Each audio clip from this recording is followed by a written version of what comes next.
2, 3, 4, 5 cosas del campo que sí o sí tenés que ¿Te gusta saber. desafiar los límites de la productividad? En esta campaña, entra una nueva era de excelencia en trigo. Animate a probar lo nuevo.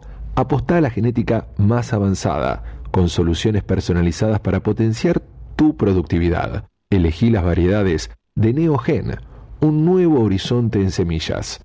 Accede a nuestros lanzamientos en trigo a través de www.sembraevolucion.com.ar.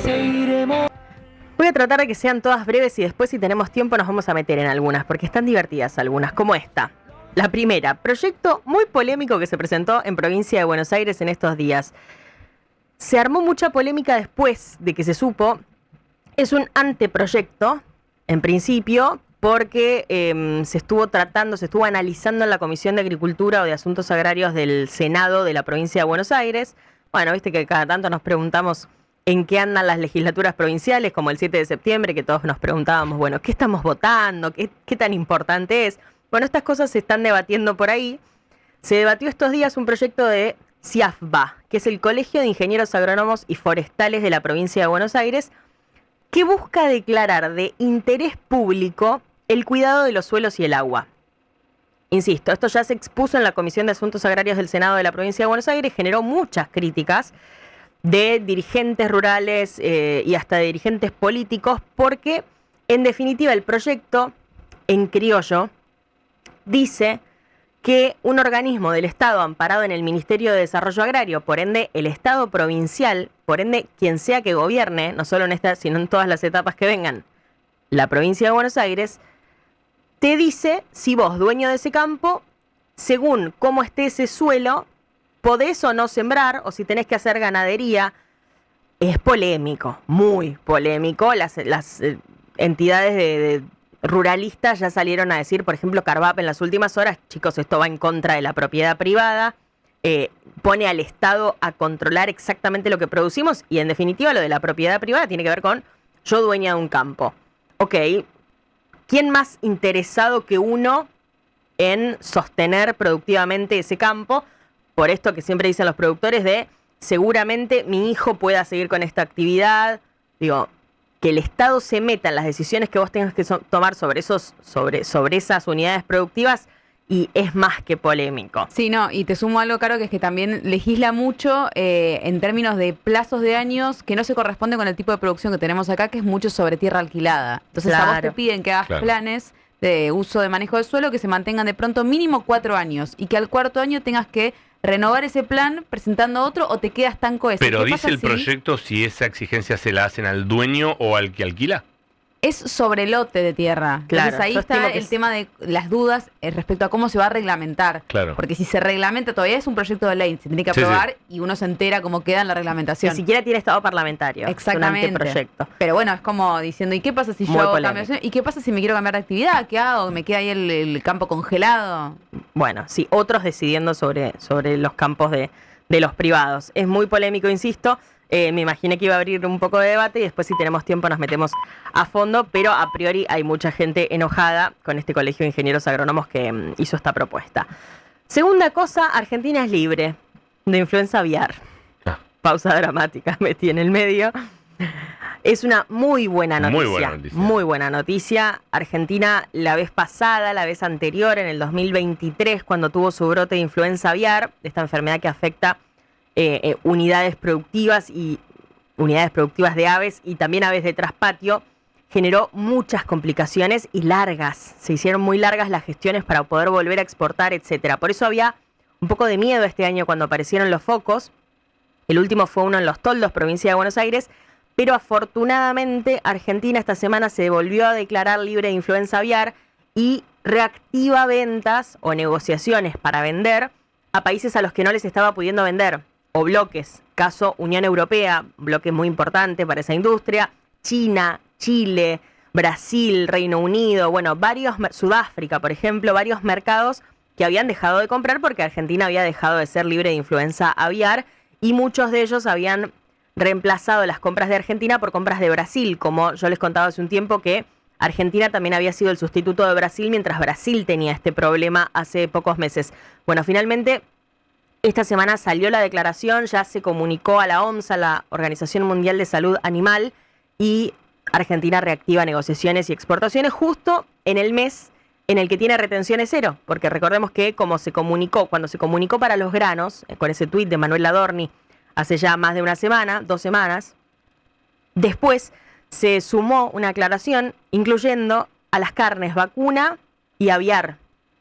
Así que ahora la carne aviar, hasta el 31 de octubre, porque eso se prorrogó, a diferencia de los granos, tiene retenciones cero. Probablemente, si las negociaciones llegan a buen puerto y si esto se puede acelerar, lleguen a hacer alguna exportación con retenciones cero. Después de meses complicados, seguramente venga muy bien. Perdón, Caro, te sumo el dato que esta semana se hace la Feria de Alimentos en Anuga, Alemania, y se espera que la confirmación del retomo de negociaciones con la Unión Europea se dé en ese marco. Buenísimo. Porque tienen que responder los países. Claro, uno se autodeclara libre y el país al que vos le vas a vender tiene que decirte, ok, genial. Te tiene que aprobar. Exacto, en estos próximos días se daría con la Unión Europea. Buenísimo, buenísimo, porque quizás puedan aprovechar algo de octubre.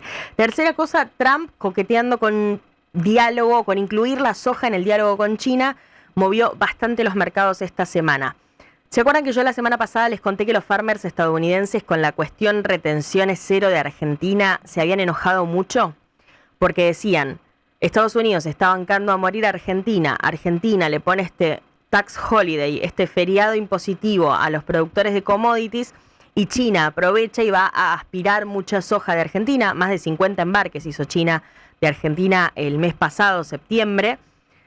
Y entonces los farmers decían, mientras tanto Trump mantiene sus tensiones con China, no dialoga y nosotros no estamos vendiendo soja estadounidense a China. Bueno, eso generaba mucho enojo, insisto, y además generaba mucha presión de los farmers al gobierno de Trump para que iniciara diálogo, pensando en que Estados Unidos pueda volver a venderle soja a China y que China no reemplace todo por Brasil y Argentina, que es lo que estaba haciendo y lo que está haciendo.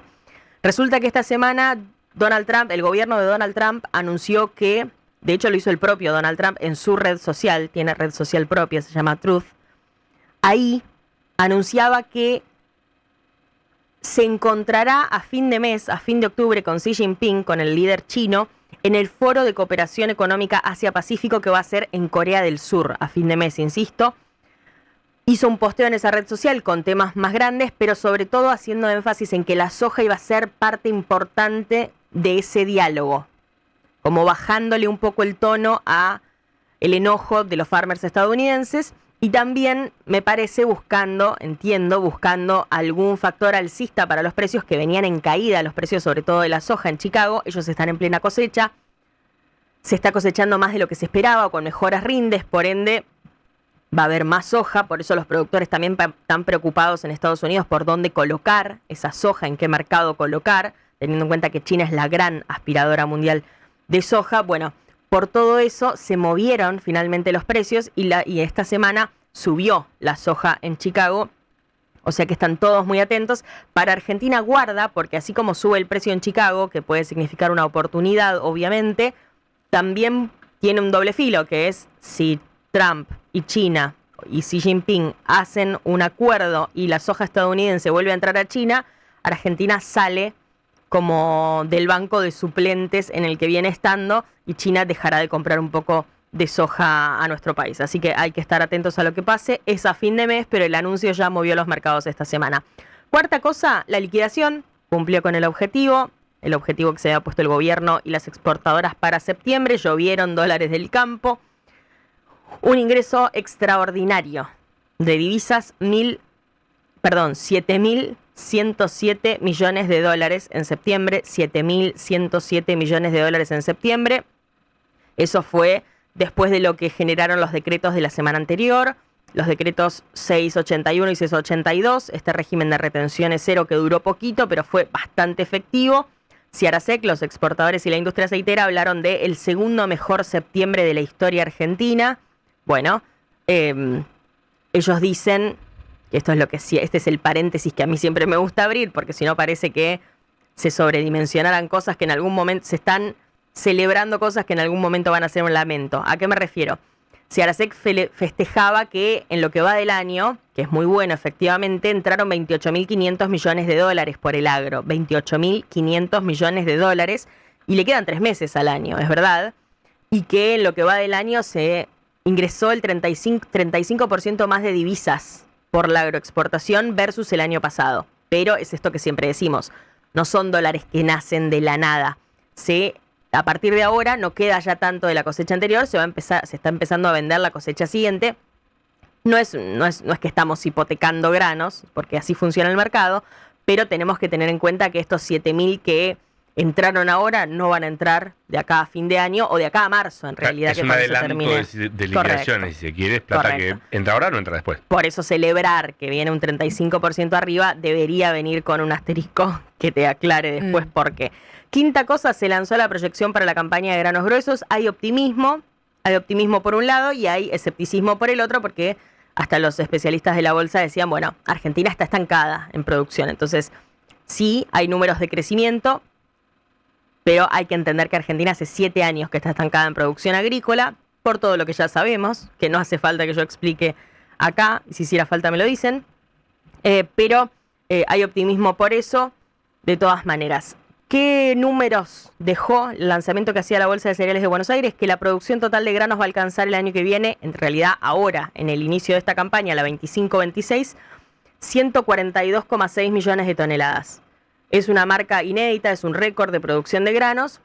Por supuesto, también hay que abrir acá un paréntesis que diga, esto es una proyección, tienen que pasar muchas cosas para que esto se cumpla, no solo desde lo económico, que es en lo que siempre pensamos, sino sobre todo desde lo climático, que es fundamental y mucho más inmanejable. Aunque la política parezca inmanejable, el clima es mucho más inmanejable.